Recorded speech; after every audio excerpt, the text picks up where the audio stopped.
them win? You're under 500. Aaron Judge helps the Yankees win. You're paying the player $300 million. You better be sure that guy's going to help you get over the hump.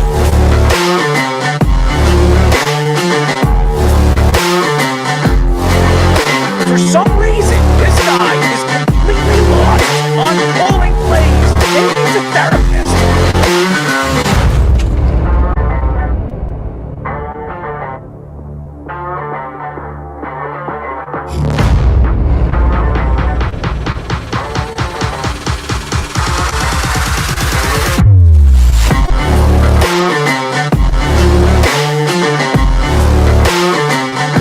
Did you see Lamar Jackson cry to the referee? No, he didn't.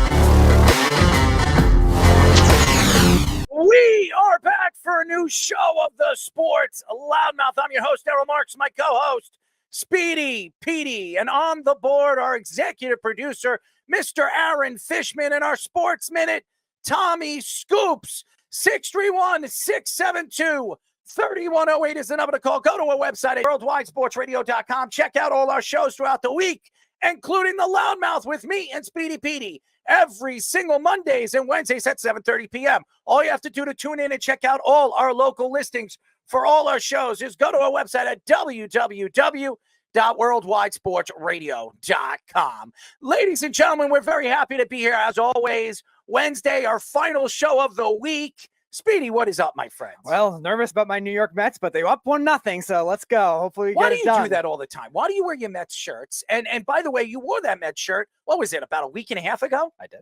Yes, you did. And everybody was complimenting you. What a beautiful shirt, Speedy. And I know you're excited about your New York Mets, as you should be. All the Met fans who didn't believe they were going to be there, including you. Including me, yeah. You did not say that the Mets were going to be in the position that they are, and they have one more game to win to move on to the Philadelphia Phillies. So I understand why Met fans are so excited, as Josh is, you are, and every single damn Met fan I know is so excited that they're moving or could move on if they knock off you-know-who, the Milwaukee Brewers. I was going to wear my Milwaukee Brewers jersey, but guess Of what? course.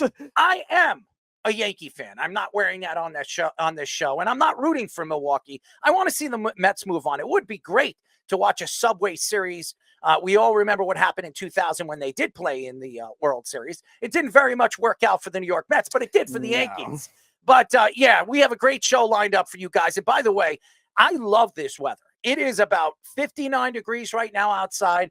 I was outside sitting and relaxing before the show, just enjoying the weather. So I know all the people out there that love the fall. This is perfect fall weather. And this is football weather on Sunday. That was not football weather for the New York Jets, as all the Jet fans were making excuses that Aaron couldn't hold the ball and the Jets just weren't playing well because of the rain. By the way, that is not true. At 9:30, we'll be talking to former Twins, Cubs, Tigers, and Marlins outfielder Jock Jones. He's been on our show before. Very excited to get Jock on. We'll talk a little Major League Baseball. We know he's a little bit of a football fan. The last time we spoke to him, we were supposed to play golf together.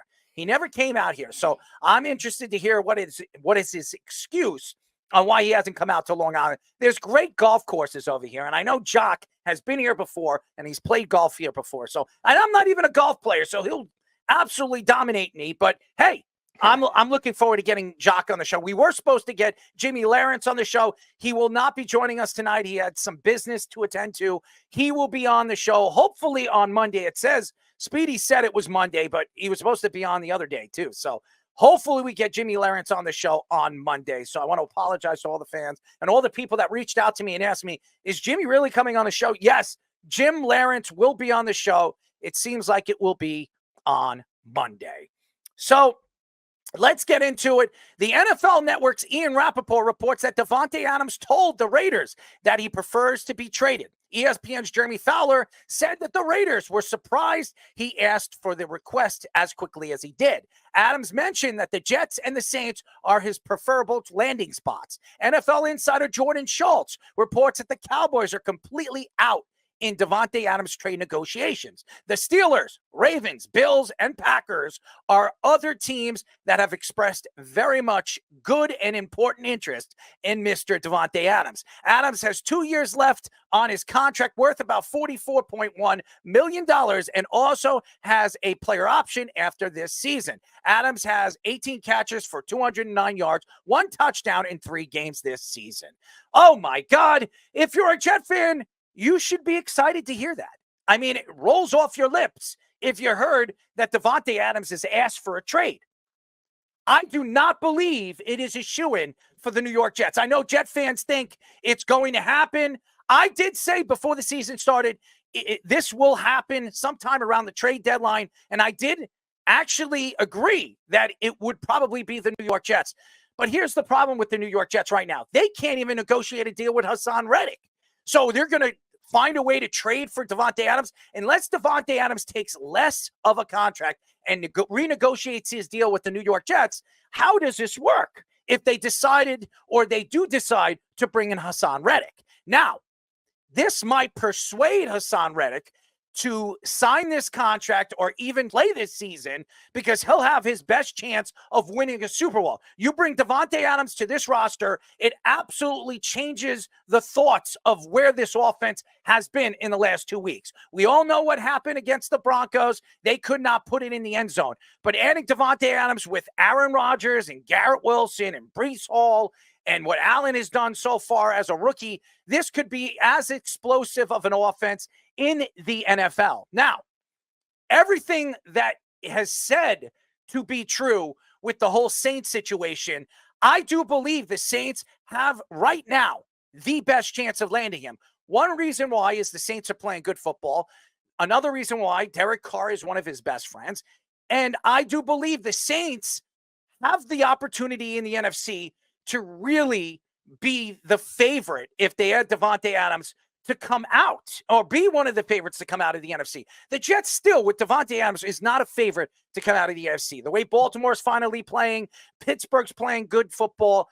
Obviously, Kansas City, they're going to be looking for a wide receiver. We've been hearing Amari Cooper as a name that's been brought up. Cooper Kupp's name's been wagged around. So maybe Cooper Kupp could be heading over there to Kansas City. Maybe even Tyreek Hill. Davante Adams has a better chance of winning with the Saints than he does with the New York Jets. The only reason why he would be preferring the New York Jets right now is, one, he would automatically be the number one guy with the Jets. Automatically be number one.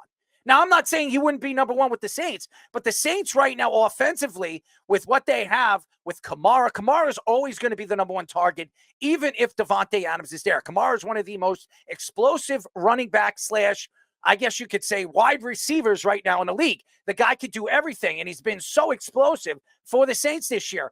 Rashid has been good, and we've seen Olave over and over and over again over the last 2 seasons where he's going to figure things out and he's going to be explosive again. The problem right now, if you look at the Jets are just in a predicament that if they can't figure this out offensively this coming week against Minnesota, you're automatically going to be 2-3. Then you're going to go heading over in Monday Night Football against Buffalo, where Buffalo is going to be licking their lips and smelling death of the New York Jets. Because if they beat the Jets on Monday Night Football at 8:15, the Jets are practically out. And I'm going to tell you this right now. I know everybody keeps saying Miami sucks. They don't have anything to fear with Miami. And we all know what the Patriots are. It's not even about the AFC East. You got to worry about the South. You got to worry about the North and the West. You know, the way the Chargers have played this year, they've been actually a lot better than we thought they were going to be. Justin Herbert is becoming that dependent quarterback that we believed he was going to be. Now that Jim Harbaugh's there, he's going to rebuild this team, as we've seen early so far that the Chargers are a completely different team under Jim Harbaugh. And we all believe that one way or another, the Bengals are going to figure things out. The Bengals are not out. They're never out as long as they have Joe Burrow. So there is no guarantees. And again, the North is interesting too. So I know there's 3 teams that come out of the North. There's 2 teams that can come out of the South. It's so wide open, the AFC, because there's a lot of talent Indianapolis finally showed up, and maybe it's because of Joe Flacco. Maybe Richardson is not the same quarterback he was last year before he got hurt. But Joe Flacco, we saw what he did with the Browns last year. He took the Browns all the way to the playoffs. Yes, he needed that defense, and they were so explosive defensively. They were the number one defense in all of football. But again, Joe Flacco knows how to win. He's won Super Bowl. He's won a Super Bowl before. He's taken two teams, multiple teams, into the playoffs. So who's to say he couldn't take Indianapolis into the playoffs? If the Jets fall 2-4, or even 2-3 going into Sunday morning's football in London, why would Davante Adams want to come here? It's all about winning with Davante Adams now. He's made his money. He's still going to make a lot of money. He still has at least 3 good years left in those legs. Now, Aaron Rodgers brings out the best in him. We've seen what he did with Green Bay. We've seen how explosive the tandem was. But we also seen this Jets team that everybody thought was going to be so explosive with Garrett Wilson and all the weapons that they've had over the last year and a half. I know Aaron Rodgers has been out, but even with the explosive players that they've had, we thought that this team was going to turn around this year with a healthy Aaron Rodgers and a great offensive line. It hasn't. And I don't want to hear about the Patriots. The Patriots, even though they're a pretty decent defensive team, they're not an explosive offensive team. The Jets didn't have to chase the Patriots in week 3. We saw what they did against the Broncos. I know it was raining. I know it was terrible outside. Aaron Rodgers played in Green Bay. He has one of the biggest hands in football. Bo Nix, one of the big problems with Bo Nix that everybody complained about when it came to the combine was his hands were too small. But he could throw a touchdown in New York. That was the first game Aaron Rodgers in a home game that in anywhere he's ever played. And it's only been Green Bay and New York. In a home game, that was the first time he's never thrown a touchdown. That's a problem. You have to worry about that with the New York Jets. This isn't, now I'm not saying it isn't the same Aaron Rodgers, and I'm not saying that Aaron Rodgers isn't going to figure things out. He is a great quarterback. He's an elite quarterback still. I've seen enough of him to believe that he still has it in him, that he can make every single throw, as we saw in some parts of that game with Lazard and obviously Conklin. He got the ball to them. There's too many drop balls. Garrett Wilson has not run good routes. This guy is one of the best route runners in football. There is something going on in that locker room that is not benefiting Aaron Rodgers and Garrett Wilson. And Bambi Saleh is a horrible coach. He's horrible. Jet fans cannot make any excuses for him anymore. He's horrible. Nathaniel Hackett is putrid. This coaching staff is not good. It don't matter how much talent is on this team. If the coaching staff cannot figure out quarter by quarter how to figure out what is going on with this offense and figuring out what they should run, who's hot, who's not, that's the problem. And I'm going to tell you this right now. Even if Davante Adams comes here, it's going to take him at least 2 weeks to figure out what is the game plan with him in it. As explosive as Mike Williams is, and Mike Williams is a good wide receiver. Say whatever you want. This guy has been in a Pro Bowl. This guy has been a first-round draft pick, and he was very good with the Chargers when he was healthy. It took the Jets almost 4 weeks to implement him into the offensive game plan. 4 weeks.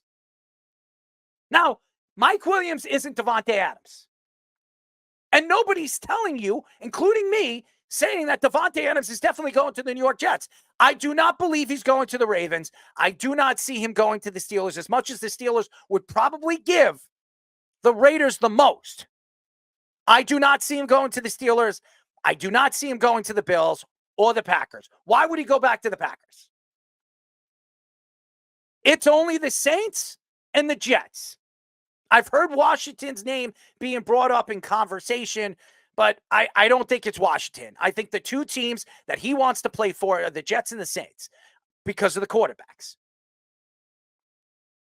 What worries me here is if he does pick the Jets, and he very much might, how does this benefit Garrett Wilson? Garrett Wilson's already not seeing the ball enough, and he's not getting open enough. Now, everybody says, well, if you get Davante Adams, it's going to open up the field. You could put Garrett Wilson in the slot. It's going to make him better. How so? And Davante Adams, he has enough in his legs and his tank to be an elite wide receiver. How is that going to work with Garrett Wilson on the same field?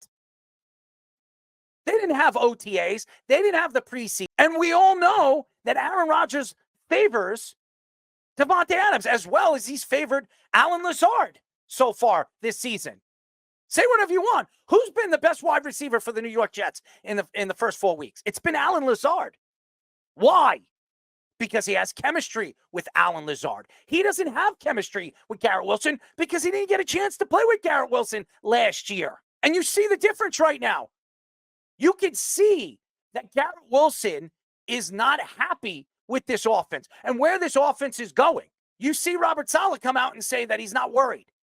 He's not worried about Garrett Wilson and Aaron Rodgers' chemistry. I'm worried about their chemistry. I'm worried about Breece Hall. Breece Hall had 3 downs to run the ball down the throats of the Broncos. It was first and goal on the 1-yard line. They gave him the ball 3 times, and he couldn't pound it in. Allen is a beast of a man, 20 years old, running people over. All they had to do was feed the rock to Allen, and the Jets probably win the game. They don't have to worry about Greg the Leg missing a 50-yard field goal kick in the 4th quarter, or even missing a field goal kick before the first half was over. The weather was bad. Davante Adams is a big story, and we knew this was going to happen. We knew this was going to happen. We knew Davante Adams was not going to want to be there with the Raiders. The Raiders are a rebuilding team. I've said this over and over again. Antonio Pierce is not going to be there long enough to even understand what this team is going to be, because I think he'll probably be fired before the season's end. Once they start going on these losing streaks, and we've seen the Raiders, I say losing streaks because the Raiders have gone on these losing streaks every single year for the last 10 seasons. Besides the John Gruden era, this team has been horrible. And again, Davante Adams it's a nice story that to reunite Aaron Rodgers and Davante Adams.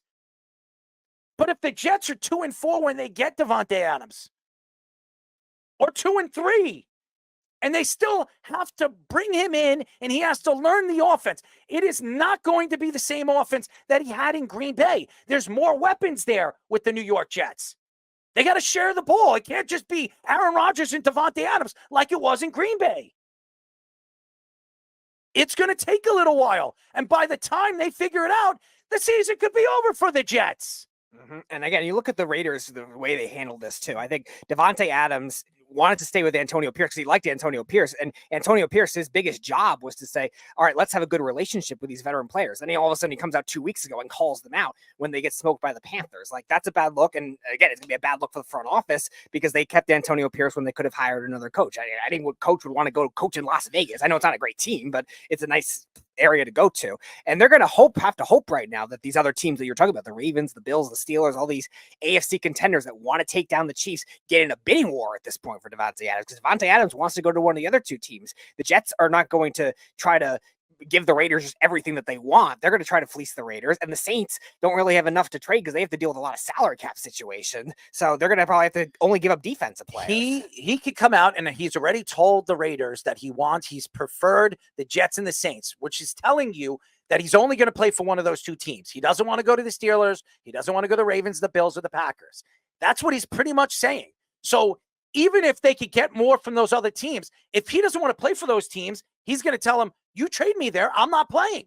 Yeah, the other thing that holds it back too is the out in the contract after this year as well, which is going to make it very hard for the Saints. I think they're already. It's actually good for the Jets. It's good for the Jets. It's harder for the Saints because they're already really dealing with a lot of cash strapped because they're restructuring deals for years now, and I think they're right now into the next season already $90 million over what the cap threshold would be. So that's why I think the other thing they could try to push for is one of those other 3 teams that have the money to be able to do it. The Ravens would be tough because they're financially strapped. The Bills, they didn't have to do much with the Stephon Diggs money, so they might have something to make it work. And Jamie Lee says the Bills should get Davante. But he doesn't want to go to the Bills. Correct. And that's where it makes it hard for any one of those teams to be able to get the market over the Jets too, where the Bills, especially in direct competition with the Jets, and then obviously those other 2 teams too, the Raiders have to hope that it turns into a bidding war. Otherwise, they're going to get screwed in value. And again, if you're a Jet fan, I know this is a great story and you're so excited that Davante Adams has picked the Jets. Aaron Rodgers picked the Jets. Has that benefited the New York Jets so far in the last 2 years? It hasn't. The guy gets hurt in his first year, and right now the Jets are 2-2. When I expected them, especially against the Broncos, they should be 3-1. Right now, they should have the same record as the Buffalo Bills. The Buffalo Bills that lost that horrible game on Sunday. They looked terrible. That was the worst game the Buffalo Bills have played this season. And I'm not going to blame Josh Allen. It was bound to happen. They're not going to show up every single game and win every single game. And Lamar Jackson and that Baltimore Raven team is much better than the record shows. Keith says Rodgers is a horrific offensive coordinator. No, he hasn't been a good one. He hasn't been a good one, but that doesn't change what him and Davante Adams have done in the past. And also, Keith says they can't double both of them. But if Garrett Wilson can't get open one-on-one, which he couldn't get open one-on-one against the Broncos. What makes you think he's going to get open one-on-one against Minnesota or one-on-one against the Buffalo Bills? That's the problem. It's not like they're double teaming Garrett Wilson. It was one-on-one. I know it was Patrick Surtain, but usually a great route runner, even with a great corner, is going to beat one-on-one coverage. He couldn't even beat one-on-one coverage. Davante Adams has done it with two players taking him this year. I saw a couple of plays that he completely dominated the line of scrimmage when there was 2 guys, a safety coming under him and a corner trying to defend him out in the open. All right, let's bring our friend Fish in. Let's see what his thoughts are. Well, we've been talking about this for weeks, guys. This is what was going to happen really since preseason football. Why was Davante Adams going to go anywhere other than the guys he wanted to play with? He went to the Raiders for Carr. He played with him at Fresno State, my father's alma mater. Shout out to my dad on that one. But I'll tell you right now, he was a 2nd-round pick. He was the best player they had for Rodgers. He has chemistry with Rodgers. He had chemistry with Carr in college. Those are the guys he wants to play with. It's obvious.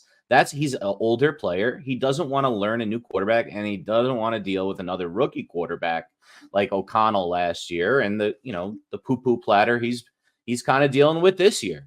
It's not really what he wants. So what's he going to do? He's got those 2 guys as options, but he's going to cost a lot.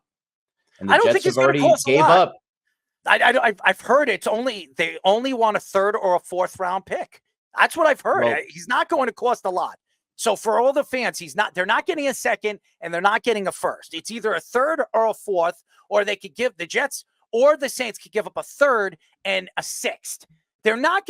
They have to take that contract over. That's one. Yes, obviously at the end of the season that could change, but nevertheless, he is in the driver's seat. Davante Adams is in the driver's seat. He doesn't want to be there anymore, and he wants to go to these 2 teams. So really, what are they going to get? They're going to get a 3rd or a 4th. Whatever those 2 teams offer him, or the most that they can offer the Raiders, is where he's going to go. So I don't think it's going to cost a lot.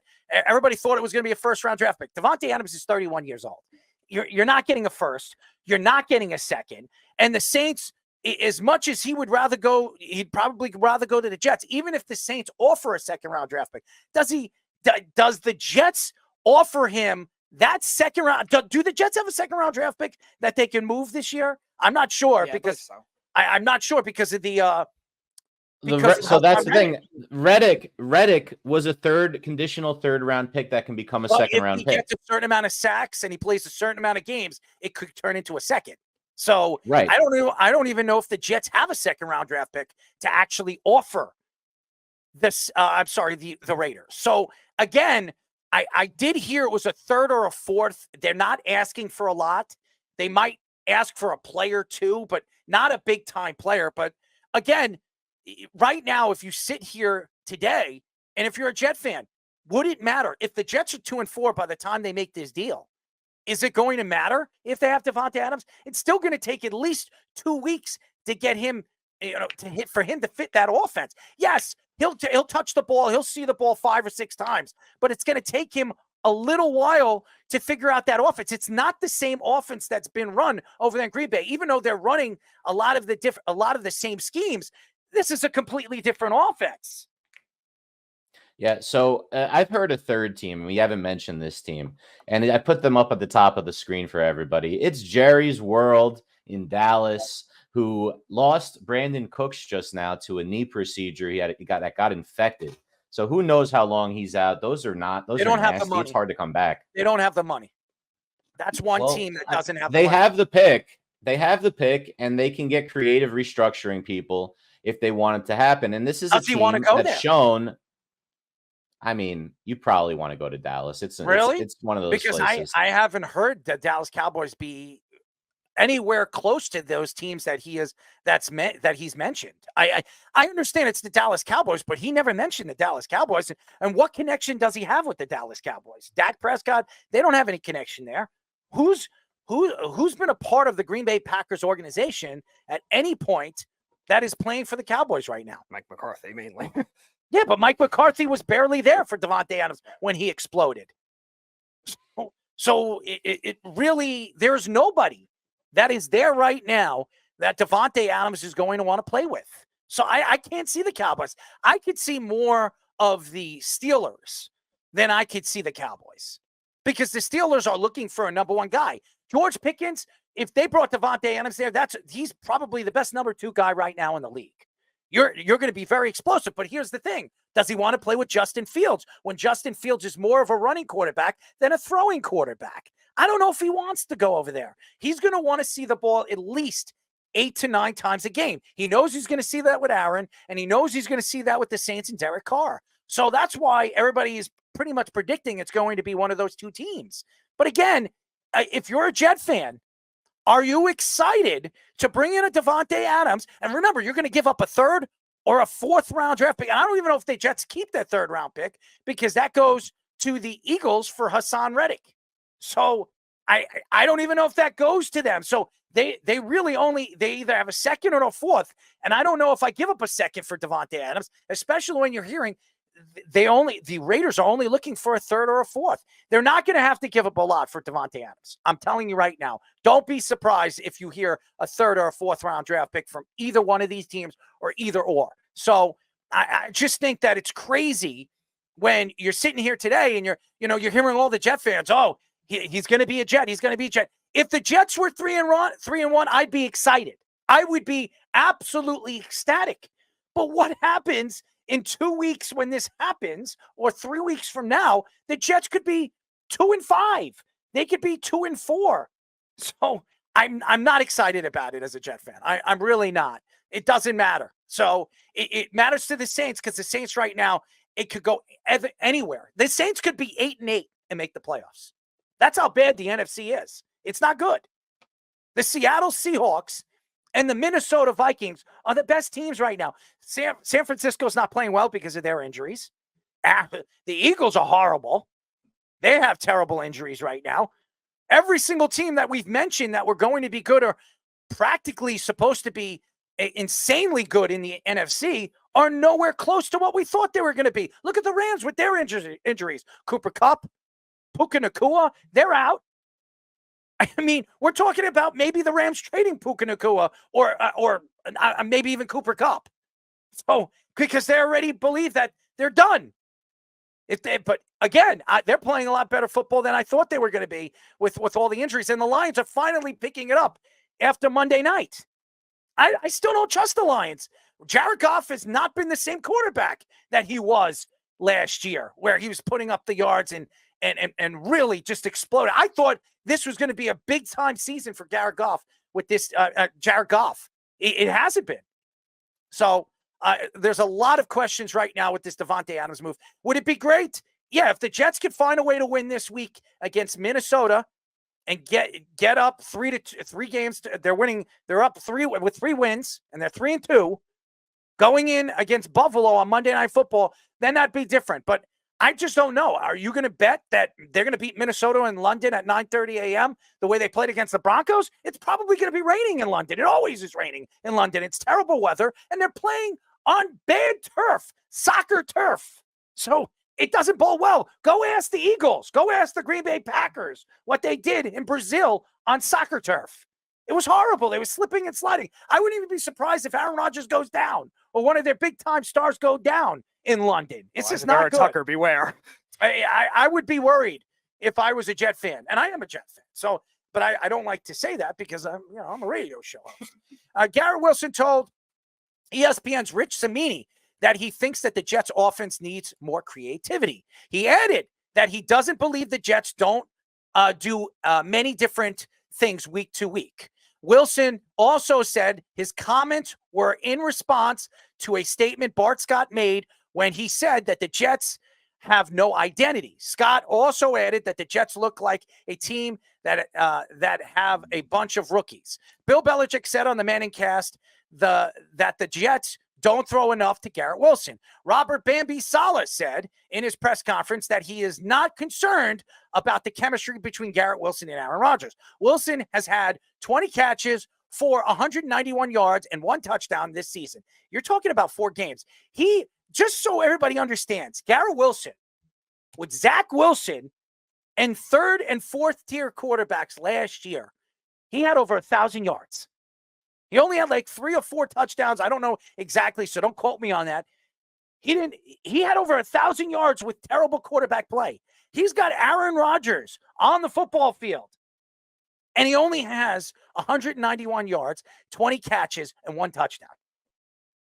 If that is not appealing or that doesn't stick out for the New York Jets and how bad this offense is right now, nothing will.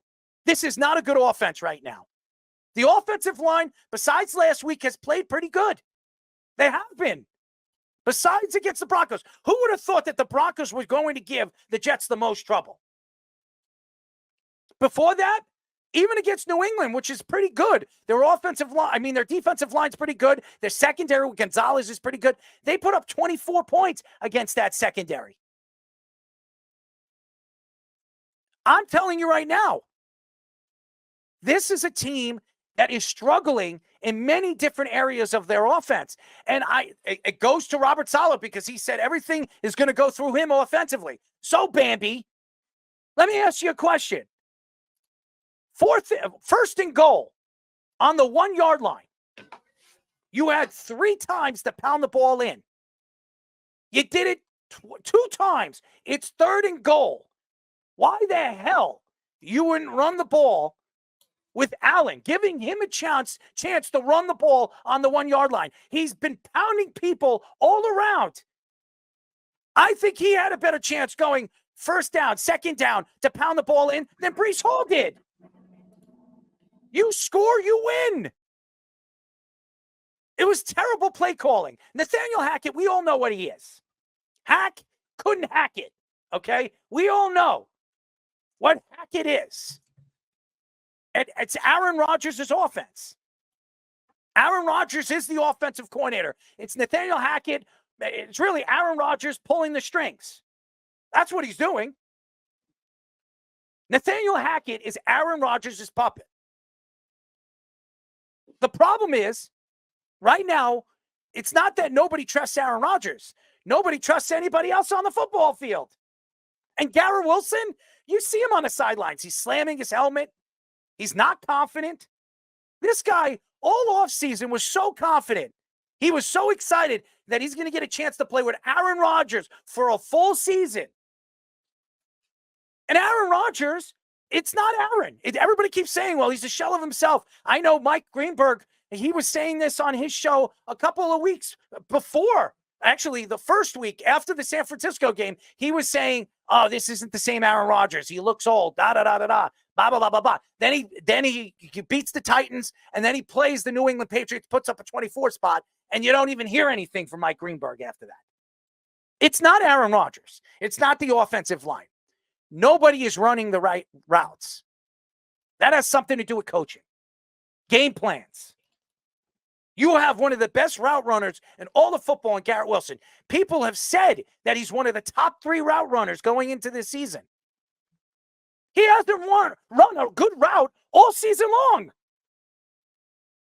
That is alarming if you're a Jet fan, if you're a football fan, or if you're a fantasy owner and you have Garrett Wilson and you drafted him in the first round. It is alarming that against the Broncos, Breece Hall, in a whole game, after touching the ball over 20 times, only had 9 yards. It's alarming. And that, ladies and gentlemen, has to do with coaching. Bambi and Mr. Hackett are horrible. And I said this was going to be the downfall for the New York Jets. It was the coaching staff. It's not talent. The talent is there. In the first half, they shut down Bo Nix. He had negative yards in the game in the first half. And then all of a sudden in the second half, they get the ball first. He takes the ball all the way down and throws the ball to Son, who, by the way, was wide open. Where was Sauce Gardner? Where was DJ Reed? Where was Michael Carter in the nickel? Where were they? Such a great secondary. It's a problem. And I'm telling you right now, it's going to get worse because they're going to play more talented teams. O'Connell is a great coach. He's a great offensive coordinator. He is. And he's got a great defensive coordinator, a great one who's been a coach in the league and unfortunately got mistreated when he was there with the Miami Dolphins. Look at what he's done with that defense this year. Minnesota's defense is one of the best defenses in all of football. Why? Because of this scheme. And everybody keeps talking about, look at this Jets defense. They're all over the place. I heard it at halftime. You heard Matt Ryan. You heard everything that they said. Cowell, and all of it, every single analyst that was sitting there. And then and I'm not saying they didn't have a good defensive game in the second half. They only gave up 1 touchdown. But you did it against Bo Nix. Bo Nix didn't throw 1 touchdown yet this year. Going into MetLife, didn't throw 1. He ran a couple in. He's never thrown 1. You let Bo Nix against one of the top, everybody thought one of the top 3 defenses in the league throw against you.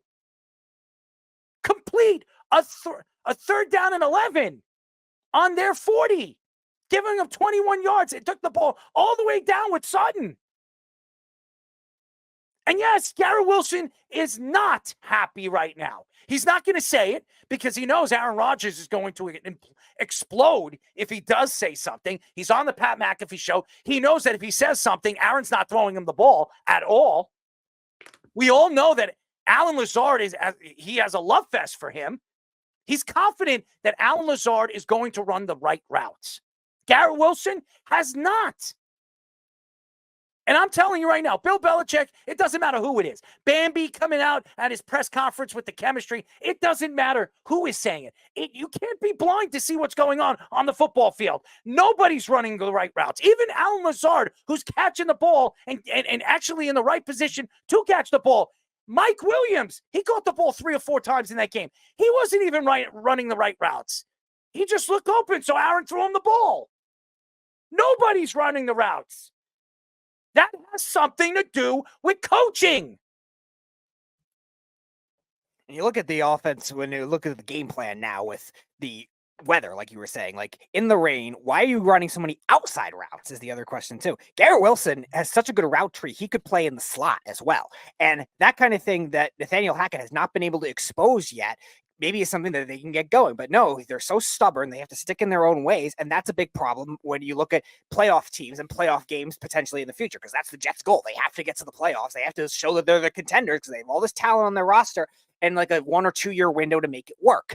And if you don't have that kind of coaching, it's going to hold you back. The Ravens, as talented as they were last year in the AFC Championship game, they were more talented than the Chiefs. They had no game plan for Travis Kelce, and they ran the ball 6 times the entire game. That's not going to bode well against the best quarterback in the NFL last year and Andy Reid. Robert Saleh is getting outcoached by Sean Payton. Sean Payton's obviously a better coach, but the Broncos are nowhere close to the talent that the Jets are. And yet I know Surtain's a great corner, but you can't move Garrett Wilson around to get him off of Surtain. You can't do anything They like tried. that. They moved him in the slot. He couldn't do anything in the slot. They had one-on-one. Wherever Garrett Wilson was going, in the slot, on the outside, Patrick Surtain was practically following him. Maybe a couple of times he wasn't, but pretty much it was Patrick Surtain versus Garrett Wilson. If it's one-on-one and you're supposed to be, quote-unquote, an elite wide receiver, and you believe that you are, then you should find a way to get open. And when he did get open, he put himself in bad positions. He got that knee in. I thought it was out. I'm just letting you know. On the sidelines, it looked like it was out, but they couldn't challenge it. And but I'm going to tell you right now, Garrett Wilson's problem is when he's running these routes, he's running them in the wrong position. He's going closer to the outside more than the inside. When you move on the inside, you have more field to run. I don't understand it. It just seems like they're not on the same page. And these guys practice. They watch film together. How do they not figure this out? And again, don't tell me, Bambi, at your press conference that you're not worried about the chemistry. It's a problem. It's 100% the problem. It is. And you're sitting there and you're going to tell the press, you're going to tell everybody that's watched football and New York fans that actually watch every single game, not just the Jets and the Giants games. They watch the Buffalo Bills games. They watch the Baltimore Ravens. They watch every game. They love football. New York fans are absolutely obsessed with football. You're going to tell the fans that they don't see what they see? Come on, guys. We've heard this before. We've seen coaches. We've seen in baseball, we've seen many different people attack press conferences, attack hockey coaches. Hockey coaches, if you remember, when the coaches for the Rangers, I'm not mentioning any names, or even the Islanders go up there and say what they see and trying to flat out tell the press that they didn't see what they saw and the fans didn't see what they saw. But then the press calls them out and they sit there with their tail between their legs. We've seen that in hockey. We've seen that in baseball. We've seen that in basketball. Tom Thibodeau did that last year in the playoffs. He said something, again, I don't remember exactly what he said. It was against Philadelphia. I think it was game 3. I think the Knicks lost that game again in game 3 when he made an excuse at the end of the game and the press ate it up. And the Philly press did the same thing with Nick Nurse, too. That was the whole out of bounds controversy, all the referee stuff. So, yeah, especially more and going back to like just comparing sports. Football and baseball probably are the two biggest when it comes to scrutinizing that kind of thing, because baseball, it's about pitching decisions, trying to manage your bullpen properly. People get flack for pulling starters too early, stuff like that. And football with play calling, especially, too. And you look at the Jets against the Broncos and even against the Patriots in the first half, they relied a lot on contested catches to make that kind of thing work. And a lot of our draft guys that have come on and said that kind of thing is not sustainable when you're trying to develop a good offense and a good prospect as a wide receiver. Now, I'm not saying Garrett Wilson is that type of guy. Like you said, he's a great route runner, but Garrett Wilson's had some issues with contested catches in his career. And if you have to keep relying on that kind of thing, it's very hard to keep up. And the other thing you were talking about, like you were following Surtain with Garrett Wilson. Fish, you know this as a coach too. One of the ways to counter that is use trips bunch formation. Use 3 guys on that side to try to make it where those routes are harder to decipher. Why aren't they doing more of that? You don't see that with the Jets very often. Yeah, and you brought up exactly what I wanted to talk about, Speedy. If you're the thing that he's saying, I don't think it's the outside routes necessarily versus the inside routes. I think it's more complicated. What Wilson's saying is you've got to motion the guy in short motion. You got to do that Tyreek Hill going out motion so you can get a jump on people. You have to do things where you confuse the coverages if they're playing man, which they're going to do on Garrett Wilson because he's too good because he'll find zones. I showed up the clip from the first game against the 49ers. The first drive, all they did was just find Garrett Wilson to get into his zone and throw it to him. So guess what? He sees man coverage with zone behind him. That's what he's going to get the rest of the season unless they get a Davante Adams. But we'll see. That's what he's going to see. So what do you have to do to get a guy free in zone cover, in man coverage? I had a great player on my team last year in high school, and he was getting triple covered every play. They'd put a guy pressed on him. They'd put a guy up top as a safety following him across the field, and then they'd have linebackers doing their zone coverage underneath. What did we do? We motioned like crazy. We motioned him to the right and had him go into a flat in like a flare pass. We'd have him motion and then do his rebound motion, and he got free very often on these types of things. That's at the high school level, and I'm doing that. I don't see anything like that from the Jets right now. Nathaniel Hackett is very unoriginal. Guys are being covered and making contested catches because there's only so many times you can run a curl route before the guy knows what you're doing. You can't just keep running the same patterns. You need to have, it's like a boxer. You've got to have some routes that it looks like this, and then you counterpunch and you come back with something that they didn't think it was. And it's, we go from a post to a post corner. These are basics of an offensive coordinator. And we're not seeing that type of stuff from the Jets right now. And that's where the problem is. That's why the team's so upset. This is like not even high school offense for some of these guys. Keith says the O-line got dominated last week and Bo Nix sucks. Yeah, Bo Well, Nix we had one thing. Either. We're not saying that. Well, we'll see. Bo Nix still has time. He still has time to develop. And I don't think he sucks. He's just not having the rookie season we thought he was going to have. I still think he's going to figure things out. He has a very good coach and actually knows how to call plays on the sideline, something that Nathaniel Hackett or Robert Saleh has never even heard of. So calling plays, creative concepts. What's that? Bambi and also personnel. Maybe he needs to bring his little bunny friend or his skunk friend on the football field. I have no idea what is going on with this team and the play calling, but they better figure this out, and they better figure it out quick because you're going into London. It's going to be bad weather. It's going to be raining. I'm positive about that. It's cold. It's rainy this time of year, and that turf is horrible. It's absolutely horrible. So if you thought it was bad in MetLife, it's going to be worse in London. Have fun with the soccer field.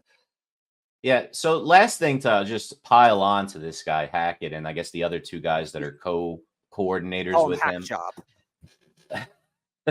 Can't hack it, right? We talked about personnel groupings, and I thought we'd see more 20 and 21 personnel groupings from the Jets because you have two really good backs. One's more of a pass catcher. The other's more of an inline power eye type of a guy. And you have a line that can run power scheme, I believe. So what do we see in a breakdown? I have it up right here on the side of my screen. 61% they're in 11 personnel, which is around league average, except they're throwing 73% out of it. It's a little predictable. When they're in 12 personnel, meaning two tight ends, one back, they throw only 33% of the time. Everyone knows you're running. This is stuff that you can't have. You got to be more balanced in your personnel groupings. This is just obvious. And they're in those two groupings 90% of the game. Early today, Tyreek Hill had a cryptic tweet that said, woke up to trade news exciting. That's what I don't know what he was trying to say there. He was frustrated during the fourth quarter against the Dolphins on Monday night, the Monday night game, yelling at the direction of Mike McDaniel. He was getting annoyed with quarterback Tyler Huntley as well, who targeted him 7 times in the game. And he had 4 catches for only 23 yards. Multiple reports say that he is linked to Tyreek Hill as a trade target for the Chiefs, who lost Rashid Rice in a torn ACL. Stephen A. Smith said that Hill is already regretting leaving Patrick Mahomes and the Chiefs 2 years ago. The Dolphins gave Hill a new restructured 3-year, $90 million contract this offseason, $65 million guaranteed. He led the NFL with 1,799 receiving yards and 13 touchdowns last season. Well, it's pretty obvious that Tyreek Hill is going to be in trade talks, especially if the Chiefs are looking for a wide receiver. I cannot see Miami moving him to the Kansas City Chiefs, especially in the AFC. Why would they give the Kansas City Chiefs the one position they're missing? I've been saying this. I've been speaking about this last week. I spoke about that this week. And then even that last week, Rashid Rice was there. And everybody was saying they might need to make a move for another wide receiver. I did not believe, and I do not believe an NFL team, including the Miami Dolphins, is going to help the Kansas City Chiefs win another Super Bowl. I know they're obviously the connection over there in Kansas City, Andy Reid drafting him in the 6th round, and he went from a punt returner to one of the best wide receivers in all of football. And we all know Patrick Mahomes hasn't been the same quarterback since Tyreek Hill. If you look at the numbers don't lie. And they brought Xavier Worthy in. They drafted him in the 1st round. They thought he was another Tyreek Hill. Now, so far, we have seen nothing we expected from Xavier Worthy. I know, and I still think he's going to be explosive, and I still think he's a good number 1 target moving forward for this team. If they use him to be that, is he just a slot wide receiver? We still don't know if he could really be an everyday outside wide receiver.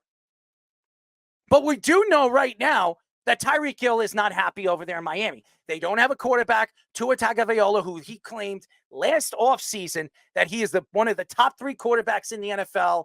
And we all know what Tyreek Hill said on his podcast and all the craziness during last season, having the great season that he had, 1,799 yards and 13 touchdowns. I believe he should have been Offensive Player of the Year. As much as I loved what Christian McCaffrey did, I thought Tyreek Hill was the best offensive weapon in football last year. Nevertheless, if you look at where the Miami Dolphins are right now, they're not going to be a contender this year. Their defense is horrible. We all knew their defense was going to be horrible. They just lost Phillips for the season. They're now even weaker defensively than they thought they were going to be. And the offensive line is not good. This is not a good offensive line. And we saw that when Tua was in and behind as the quarterback for this team. Again, I like Mike McDaniel. I think he's a great coach. I know a lot of people are taking shots at him right now. A lot of Dolphin fans do not like his play calling.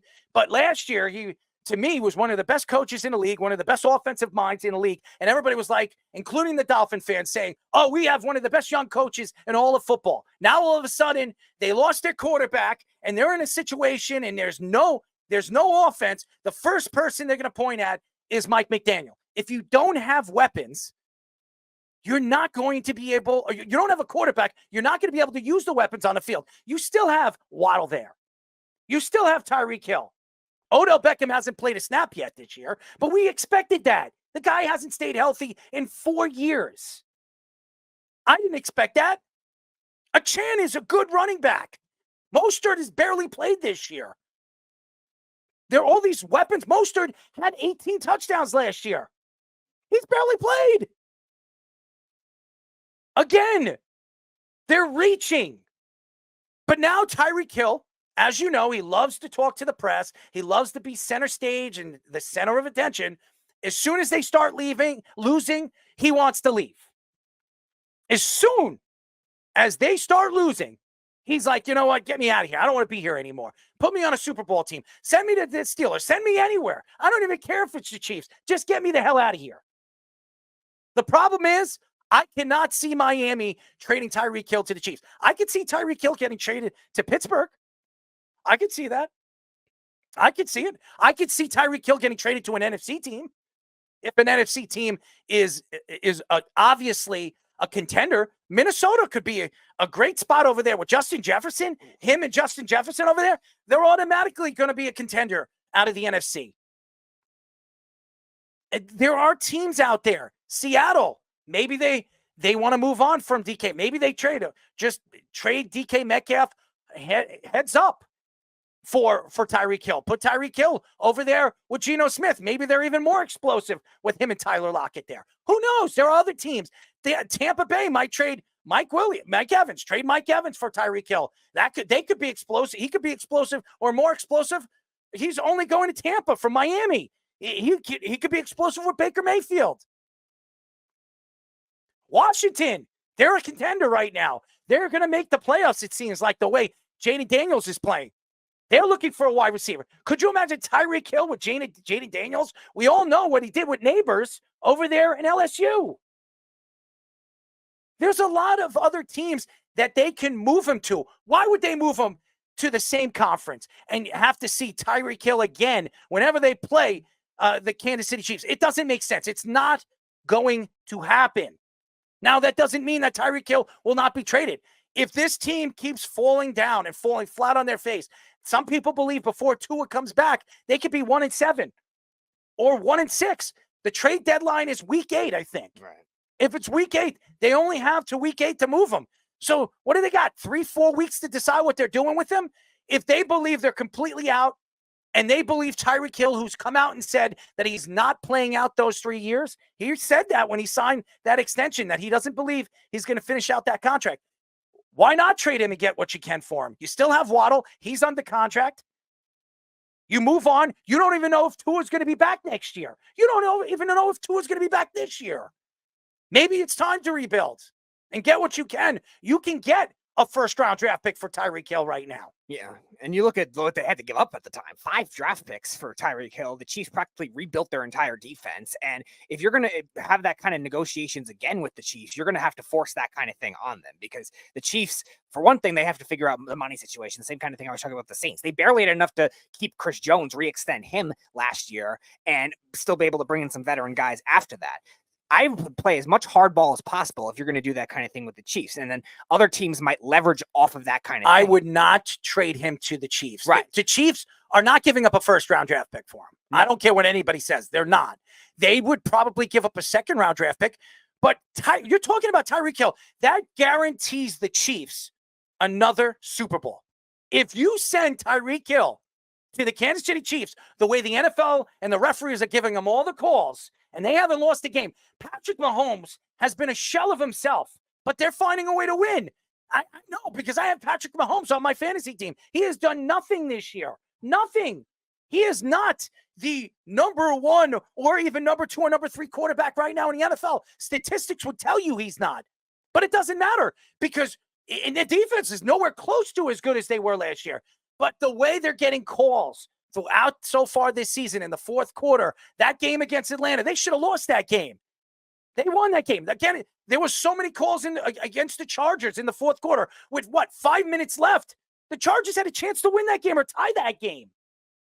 And they couldn't buy a call in that game, but Kansas City could. The NFL wants Kansas City to be there. Right. And that's why I think the Dolphins have to use that as their own leverage. I'm not saying the rumor is like that true. I think it's just something that's been thrown out there right now, very vaguely at the moment. But they have to make sure that these other teams are going to create a bidding war if you're going to go trade somebody like Tyreek Hill, because you look at the uncertainty with Tua as well. If the Dolphins have to make a move at a different quarterback, I'm not saying lose Tua, you're stuck with his contract right now, but you have to get a better backup plan for that kind of thing rather than Skylar Thompson and Tyler Huntley. Then you need to have a good receiving core to help out that quarterback. You already damaged him with the offensive line that you built. You already damaged him with the defense that they're not good in the front 7 right now.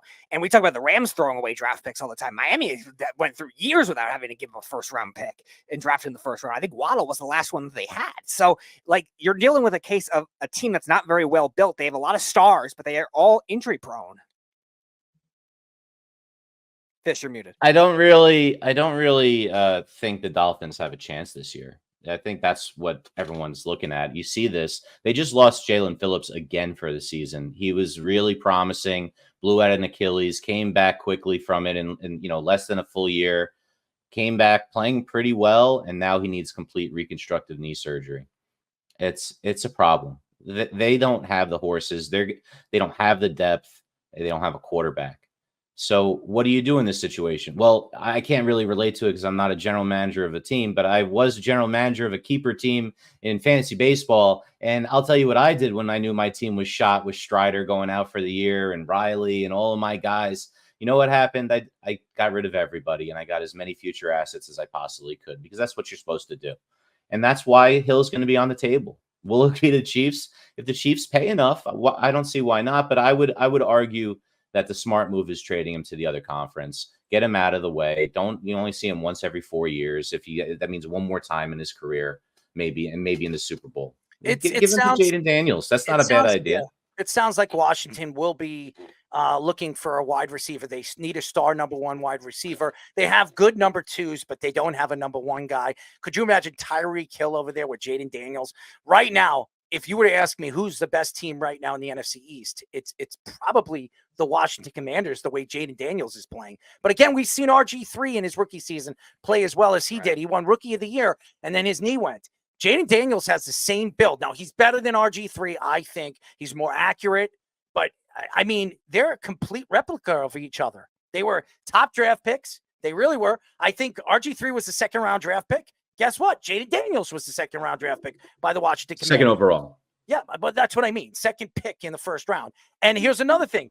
The Commanders had to trade a load for RG3. They didn't have to trade anything for Jaden Daniels. So right now, if you sit here today and you look at Washington doesn't have to really give up much for Tyreek Hill. What are they going to give up? A second and a fourth? You get your wide receiver, and now it almost guarantees you a playoff run. It almost guarantees you with that offense. And the defense is playing unbelievable in the first 2 weeks or 3 weeks of the season. So I love what I've seen so far with the Commanders, and I love the coaching. I told you, Dan Quinn is a good coach, and I think Kingsbury, everything that I thought was going to work, I've said this over and over again. Kingsbury is a great offensive coordinator, one of the best in the NFL, one of the best in college.